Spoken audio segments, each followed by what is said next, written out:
C'est pas confinement. Confinement,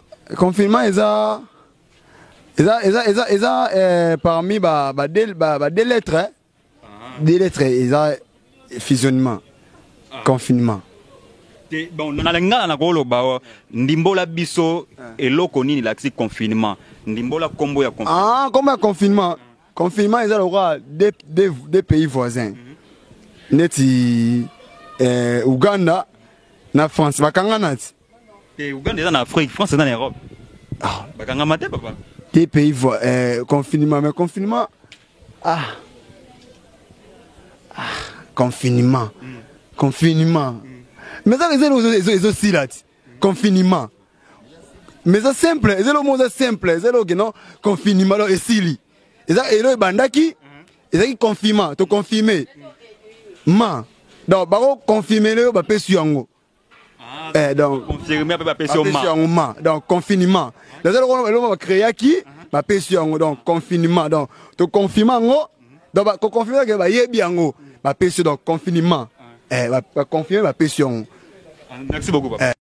Bandeko. Quand je vous dis le terrain est ma boulou, le terrain est ma boulou. Boyoki. Pour yebisaka mutu kete, mo wana na yebi yango te. C'est normal. C'est normal. Cela ne fait pas de toi que tu es moins intelligent ou non. Non. Ça, c'est être complexé inutilement.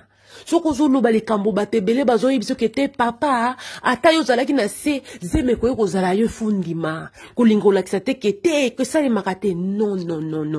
Et le connaît photo longolango surtout nous les Africains on a ça trop. Hein, tozala kana nini ya connaissance te, tozala monopole ya connaissance te. Ce qui muta yebi le côté zala na facilité wana kolobaki na yebite. Bandeko.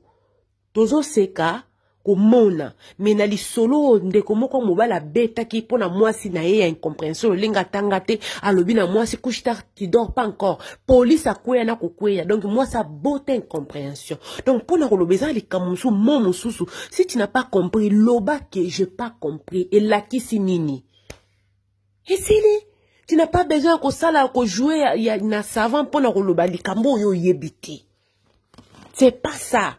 Dans la vie, tout ça s'apprend. La championne, on a été la Kema Fumbe, la femme à plusieurs casquettes. Moi, j'ai pas honte pour dire que les Kamwana na yébité. Na koma ki maman mobimananda kwa libala mutalaki sanga kulamba fufu oncle ya mobali na nga leti ya maman na ibandeko. Moi, je suis tété là. Et pas na biso na tikala komona maman na nga lamba fufu ya manyoko sekite na nzonga munene. Bandeko na meka premier tour. Et beta poto. Heureusement que nazalaki na fufu na ndako. Na biku façon komona parce na bi oncle kakol aide-moi ici. Na yebite loni na osala comme erreur na zolamba metala fufu nde bimi bambo mabi mamana. Fufu manyoko balamba ngo na nyoko to waneza na moto te waneza fufu masango. Fufu manyoko soko balusi muke fo kitso bakisaka fufu na moto. J'ai appris. Pourquoi parce qu'il a tout naki. Et koufélité ce que c'est kanonga seka naonga mais moi je suis tété là chez nous c'est les riz ou les fufa masango fufa manyoko la tikala komona ti na la malibata na yeko yango wapi bandeko na banda ko kata muto alibata na ko kokate je sais pas na yebite bokilo de lokolo na yebite j'ai pas appris l'homme sur grâce ou on est au salango mais ngama comme na yebi l'homme sur yebite par exemple je sais conduire la voiture toi tu sais pas hein.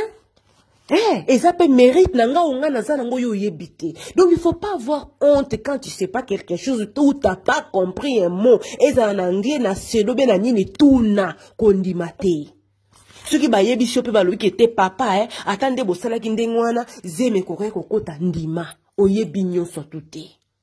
Et là, la championne en linga ya kuluba yangwana po nazui tellement ba réaction ya moi sur atanga tewana et zala mi bale zala na basi ba bengi po na ben compréhension moko inutile. Oyebe lokote lobo oyebe lokote. Et ko sala na yote ke est diminué ou non. Au contraire, quand tu veux expliquer, quand tu comprends pas, c'est là que zobi ma bourre, c'est là que zobi ma bourré. Quand je sais pas quelque chose, je sais pas. Et Mundela Lexarona facilement. Ah non, non. yo vie éteinte, je sais pas. Mais Congolais, olinga kaka expliquer na likambo ayebite. Bande kona yaki ko partager na bino expérience ya papa o ya Angola, akangi mwasi na yeli na kindumba, et pourtant yenda nde ko comprendre, loi ya nini o ya mwamba te. Na lingi bino, bye bye.